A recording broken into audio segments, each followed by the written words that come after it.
양소영 변호사의 상담소, 양담소를 찾아주신 여러분 환영합니다. 양소영입니다.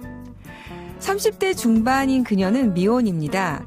그래서인지 가끔 할머니 댁에서 뵙는 삼촌은 우리 소영이 결혼하면 내가 차 한 대 사줄게.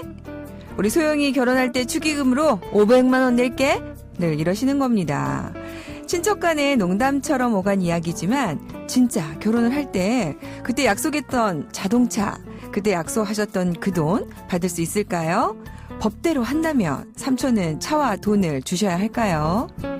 네, 삼촌은 결혼 선물로 자동차를 그리고 축의금으로 500만 원을 주셔야 할까요? 저희 그런 질문 되게 많이 받아요. 구두로 한 약속도 약속이냐? 그렇게 하면 저희가 늘 말씀드리죠. 구두로 한 약속도 약속이다. 그런데 이게 또 친척들이 오고 가면서 덕담으로 한 얘기도 있을 수 있으니까 이게 어디까지가 정말 약속인지, 실제로 이게 정말 진심인지 아닌지 또 그럴 수 있는 경우가 있죠. 그래서 민법 107조에 보면요. 의사표시는 말하는 사람이 이런 표의자라고 하는데요. 진의가 아님을 알았어도 그 효력이 있다. 그러나 상대방이 그것을 진의가 아니라는 것을 알았거나 이거를 알 수 있었을 경우에는 무효로 한다라고 되어 있습니다. 그러다 보니까 예를 들어서 삼촌이 경제적 능력이 없으세요. 그런데 차를 사주거나 경제적 능력이 전혀 없는데 백수이신데 축의금을 500만 원 준다. 이랬을 때는 사실 진의라고 보기가 좀 어렵겠죠. 정말 장난으로 그냥 결혼하기를 바란다는 의미겠지만 실제로 삼촌이 경제적 능력이 어느 정도 있으시다면 이것은 효력이 있는 의사표시로 볼 수가 있습니다. 그런데 또 이런 규정이 있어요. 민법에 555조에 의하면 이게 이제 뭘 준다는 것은 증여라고 하거든요. 그런데 이것은 증여는 서면으로 하지 않은 경우, 그러니까 말로 그냥 한 경우에는 당사자가 쉽게 이걸 구두로 해지를 할 수가 있습니다. 그러다 보니까 삼촌 주세요 하면 바로 해지를 하실 수가 있다는 거죠. 그러다 보니까 이렇게 하셔야겠죠. 삼촌 정말 주실 거예요? 그러면 여기에다가 서면으로 써주세요. 이름, 주민등록, 주소, 서면, 도장, 날인 해주세요. 이렇게 하셔야 되겠죠? 너무 냉정한가요? 그래도 정말 결혼하길 바라신다면 우리 삼촌이 해주시겠죠? 네. 양담소에서 함께 나눠볼 법률 궁금증이 있으시다면 YTN 라디오 양소영 변호사의 상담소 홈페이지에 남겨주시면 됩니다. 화나고 답답하고 억울한 당신의 법률 고민 함께 풀어볼게요. 네, 오늘은 이인철 변호사님과 함께 하겠습니다. 변호사님 안녕하세요. 네, 안녕하세요. 변호사님 잘 계셨어요? 네. 네. 우리 이인철 변호사님만 나오면 저희가 청취율이 대박이 나가지고. 그렇습니까? 아유, 정말 감사드립니다. 또 가을을 맞아서 모셨습니다. 네. 네. 변호사님 오늘 조론에 대해서 얘기를 나눠보려고 하는데요. 네. 조론은 이게 지금 많이들 얘기를 하시는데 네. 이게 사실 법률적인 용어는 아니잖아요. 그렇죠. 좀 설명 좀 부탁드릴게요. 저도 얼마 전에 그 법원에서 조론을 하고 왔는데 제가 한 건 아니고요. 네. 네. 이런 경우가 있었어요. 아내는 정말로 결혼 생활이 힘들어서 이혼 재판을 했습니다. 근데 남편이 자신은 정말로 이혼을 원치 않는다는 거예요. 네. 그래서 이제 조정 절차가 열렸는데 그때 제가 제안을 했어요. 그러면 이게 합의가 안 되잖아요. 한 명은 이혼을 꼭 하고 싶고 한 분은 꼭 이혼 안 하고 싶다고 해서 그럼 두 분이 조론을 하는 게 어떻겠습니까? 그러니까 두 분이 합의를 했거든요. 네, 네. 그래서 각자의 삶을 살면서 서로에 대해서 사생활을 존중하고 다만 이제 이혼을 하지 말고 법률적으로 혼인관계를 유지하자. 그걸 네. 이제 조론이라고 볼 수가 있습니다. 네.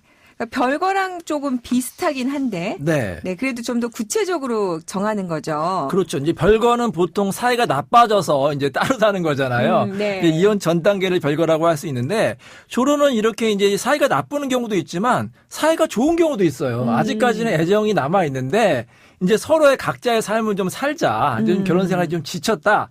이제 소위 말해서 학교를 졸업한다는 의미에서 결혼을 졸업한다 이런 조금 더 의미에서 세련된 방식의 그렇죠. 별거. 요즘에 네. 이제 많이 유행을 하고 있습니다. 네. 우리 준비한 사연 만나보고 또 자세한 얘기 나눠보겠습니다. 네. 저희는 결혼생활 30년 이상을 한 황혼 부부입니다. 남편은 사업을 하고 저는 전업주부로 아이들을 키우며 남편 내조로 평생을 살아왔습니다.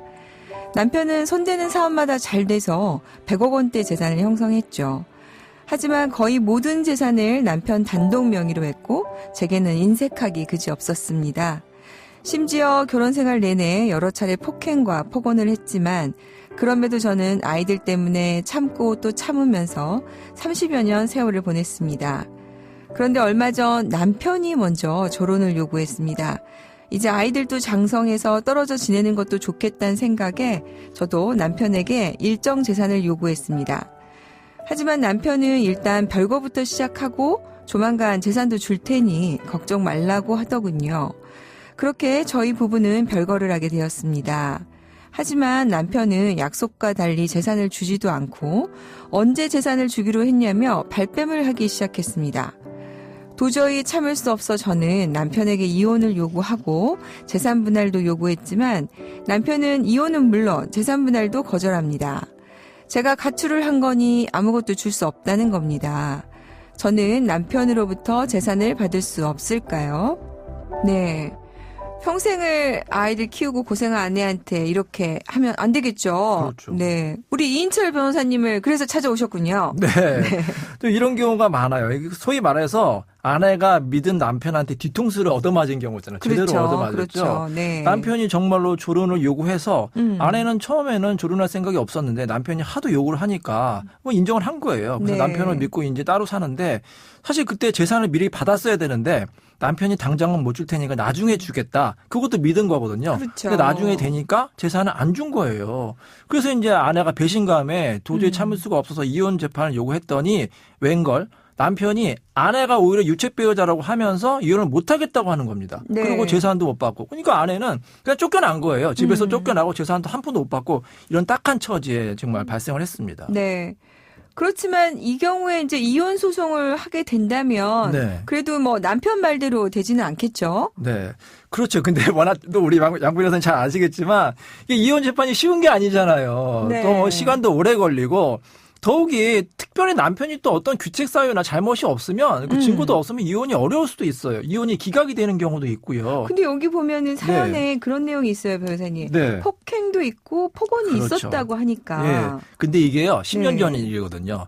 그래서 아내가 사실 누가 처음부터 이혼하려고 이 폭행 당했을 때마다 뭐 진단서 떼고 또 언제 욕할지 몰라서 또 녹음하고 그걸 마련하는 게 어렵거든요. 아, 이게 오래된 일이라면 그렇죠. 예. 최근의 일이 아니라면 네. 이게 또 충분한 이혼 사유가 되지 않을 수도 있겠군요. 그렇죠. 이게 저희 같은 변호사들이 이제 답답한 게 뭐냐면 아내분들이 정말로 억울하다고 하는데 그거를 입증할 수 있는 증거가 없단 말이에요. 그럼 네. 법원 가서는 이제 판사님은 증거를 가져와라. 입증을 해라고 주장하면은 아내가 판사님 저는 정말로 억울합니다. 제 말 믿어주세요. 근데 상대방이 근데 저는 절대로 안 때렸습니다. 제 말 믿어주세요. 그렇다고 판사가 아내 말을 무조건 믿어줄 수는 없잖아요. 그래서 안타깝게 기각이 되는 경우가 있어요. 변호사님의 말씀을 정리를 하면 네. 지금 지금 이 케이스에서 네. 그 전에 폭행과 폭언이 있었지만 그것은 오래전의 일이어서 맞습니다. 예. 최근의 상황이 아니다 보니까 예. 지금 일단은 이게 그러니까 현재의 이혼 사유로는 인정이 될 수가 없고 그러면은 이건 어떻습니까? 남편과 합의해서 남편이 조론을 요구해서 별거에 들어간 부분 네. 이 부분이 이혼 사유로 인정이 될 수는 없나요? 글쎄 근데 이것도 애매해요. 뭐 조론을 요구했다고 해서 그게 바로 이혼 사유가 되는 것도 아니고 뭐 우리 양 변호사님 아시겠지만 왜 협의 이혼을 부부가 진행을 하다가 네. 중간에 마음이 바뀌어가지고 나는 가정을 유지하겠다. 그럴 경우에도 이혼 사유가 또 안 된다는 그런 판례도 있거든요. 그래서 굉장히 사실 이 아내분이 이혼 소송까지 진행하는 것은 상당히 쉽지는 않은 문제라고 생각이 됩니다.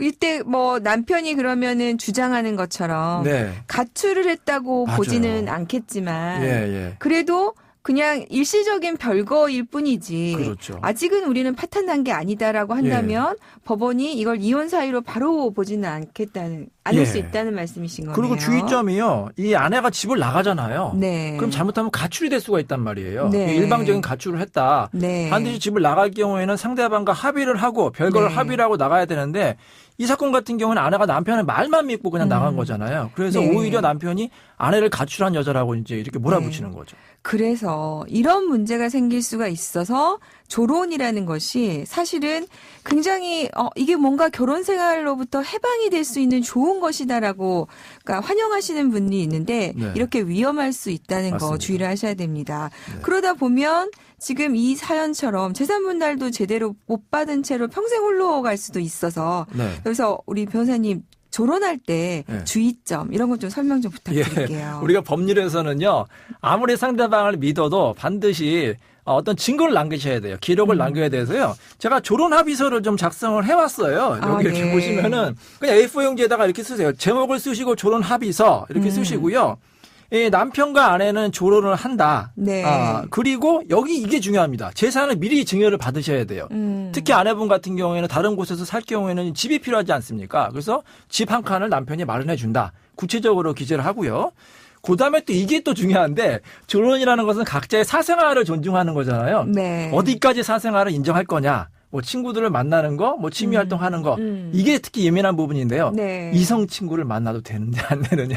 거기에 대해서 네, 거기에 대해서 미리 일단 좀 합의를 하셔야 분명히 돼요. 해놓는 것이 좋겠다. 왜냐하면 이런 네. 문제가 발생할 수가 있어요. 그 남편은 조론했기 때문에 나는 다른 여성을 만나도 된다고 생각을 했는데 아내는 거기까지 허용을 안 한 거예요. 네. 아니, 나는 조론을 하면 조론만 됐지. 했지. 그렇죠. 거기까지 했던 건 당신이 아니다. 여자 만나는 거 나 절대 인정 못해. 그래서 네. 나중에 또 분쟁이 생기는 경우가 있거든요. 네. 거기에 대해서 합의를 하고 그다음에 마지막에 중요한 게 있습니다. 특히 우리 아내분 같은 경우에는 생활비가 필요하잖아요. 그래서 그렇죠. 매달 생활비 쪽으로 얼마씩 분담에 받는다. 관해서 맞습니다. 정한 규정이 좀 네, 필요하죠. 그거를 이제 기재하시고 마지막에 이제 서명 날인 받으시면 효력이 있습니다. 네. 이럴 경우에 굳이 공증까지는 필요하진 않나요? 그렇죠. 변호사님? 공증을 받으면 확실하지만 또 공증사무실 가고 또 비용도 들기 때문에 이제 부담이 되면은 두 분 사이에 그냥 제대로만 작성하면 그것도 법적 효력이 있습니다. 네. 자, 이혼을 할 경우에 재산 분할에 대해서는 이제 세금은 없지만 네. 조론한 경우에 재산을 이전받을 때는 이와 관련해서는 이제 증여세가 좀 나오는 부분은 유의하셔야 될 부분이 있을 것 같고요. 저는 여기에 좀 불만이 있어요. 네. 그러니까 부부간에는 6억까지는 면세지만 6억이 초과되면 증여세가 부담이 되잖아요. 네. 이게 상당히 세금이 많이 나올 수가 있거든요. 근데 네. 이혼할 경우에는 뭐 6억이 아니라 60억이 돼도 양도세나 증여세가 없단 말이에요. 자 보세요. 이 재산 분할이라는 것은 아내가 자신의 정당한 몫을 가져오는 건데 이혼을 할 경우에는 세금을 안 내는데 이혼을 안 하면 세금을 낸다? 이게 좀 문제가 있는 것 같아요. 네. 우리 그래서 이인철 변호사님을 국회로 네, 그래서 보내기도 하면서 정당하게 별거나 내용을 좀 조론할 경우에도 정리하도록 하겠습니다. 증여세를 좀 면제해주는 법이 필요할 것 같습니다. 네. 자, 조론을 고민하는 황혼 부부에게 어떤 얘기 꼭 좀 전해드리고 싶으세요? 마지막 한마디 좀 부탁드릴게요. 이 조론도 결국은 행복하려고 하는 거거든요. 근데 조론을 해서 행복하지 않을 수가 있어요. 그래서 조론도 어떻게 보면 남편과 이혼에 준하는 절차이기 때문에 신중하게 고민하신 다음에 결정하시기 바랍니다. 네. 오늘, 조론을 쉽게 결정해서 위험에 빠질 수 있는 사례를 좀 준비해 주셔서 감사드리고요. 다른 분들 참고하셨으면 좋겠습니다. 오늘 이인철 변호사님 함께 했습니다. 변호사님 감사합니다. 감사합니다. 양소영 변호사의 상담소 양담소는 내일 또 문을 엽니다. 끝곡 미카의 해피엔딩 들려드릴게요. 지금까지 양소영이었습니다.